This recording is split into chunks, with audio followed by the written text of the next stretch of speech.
welcome fellow beer nerds. Welcome back to Beer to You, Jim. How you doing? So today we're gonna change it up, and we're gonna do Bud Light. No, I'm just kidding. We're not gonna do Bud Light. Today we're going to look at the Firestone Walker Luponic Distortion. That is a mouthful. So what is that? It is a series of experimental IPAs done by Firestone Walker.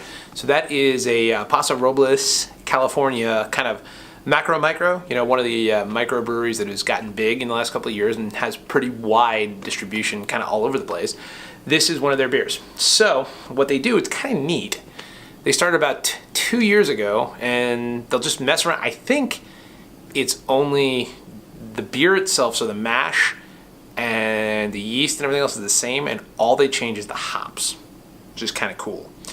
And it only comes out for about 3 or 4 months, and then it's done. So this one is number 10 of the series, July to just the end of October this year, so still available, but definitely get your hands on it. I think number 11 is on the shelf right now.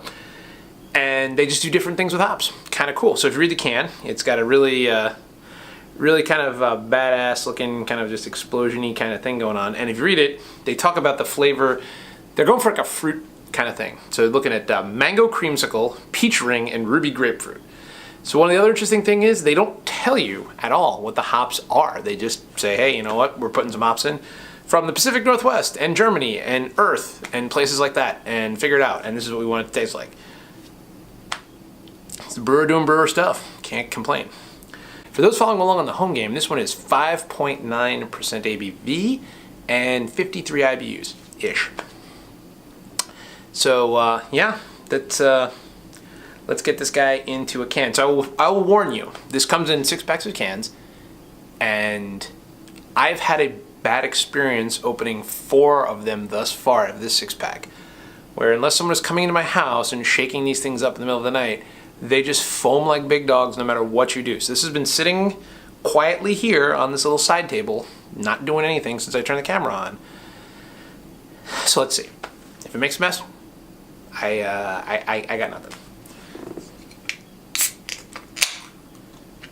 All right, and there it goes. It's sort of only a little bit of foaming over the top.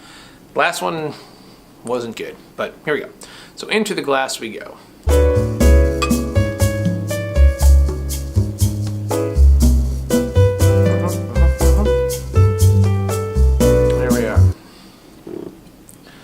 So definitely a little foamy. It's a narrow glass of about 2 fingers of white head there. I'll do a trick I learned from Matt from Massive Beer Review. You know, get a little action going.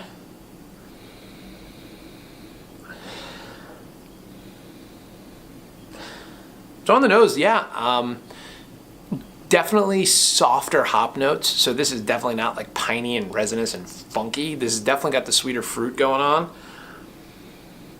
I could definitely sense mango creamsicle. I mean, I didn't know they made mango creamsicles, but hey, you know, I could definitely get that kind of mango peach, that kind of softer, sweeter flavor aroma off of it. And really, that's about it. No, nothing else. Like I said, no bitter, no kind of funky hop funk or anything along those lines. Just sweet on the nose. Very clear. So clear, very clear. As you can see. Straw-colored beer, so obviously filtered, but yeah, nothing really crazy on that. Let's give her a taste and see what we got going on. Cheers.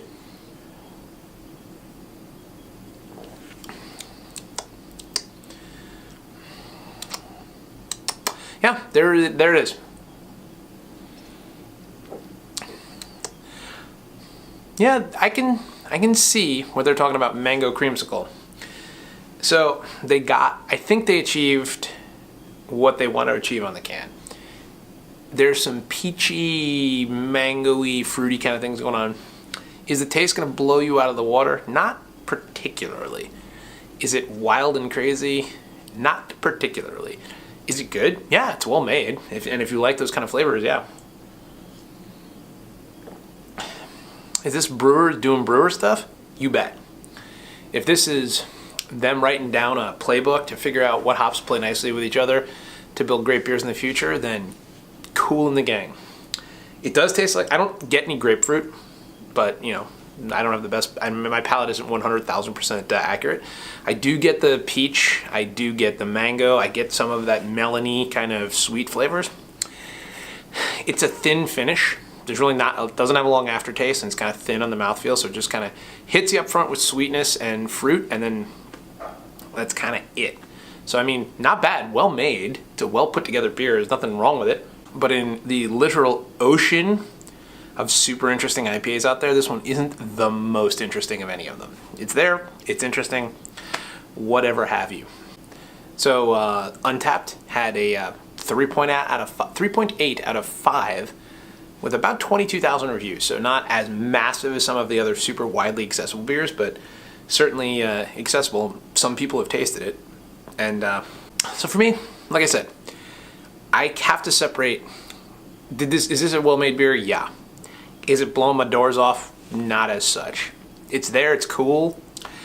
It would have been nicer with a little bit better mouthfeel, maybe a little stronger finish, something better than that. But yeah, so on my completely arbitrary scale, remember, it's like whose line is anyway, the scale's made up and the numbers don't mean anything. It's a subjective subject. But for me, my personal rating, I'm gonna give this guy a 6.5 out of 10. So it's there, it's nothing horrible. Like, certainly don't take my word for it. If you see it, try it. I love the idea and I love what they're doing. And maybe the other 10 out of the 11 that they've made so far are mind-blowing. Number 10 just wasn't super mind-blowing to me. If you like what you're seeing here on the old channel, then please click down there, click the emblem, subscribe. It doesn't cost you anything. Not only does it let us know that we're doing good work here, it actually helps other people find the channel, because science and YouTube, yeah, all those things. Otherwise, please comment below, let us know that what we're doing is cool. And we post a beer review every week, so please check it out and let me know if there's anything else you want to see. And until next time, beer nerds of the world unite. Cheers. Thanks for watching, and please subscribe for even more great beer stuff.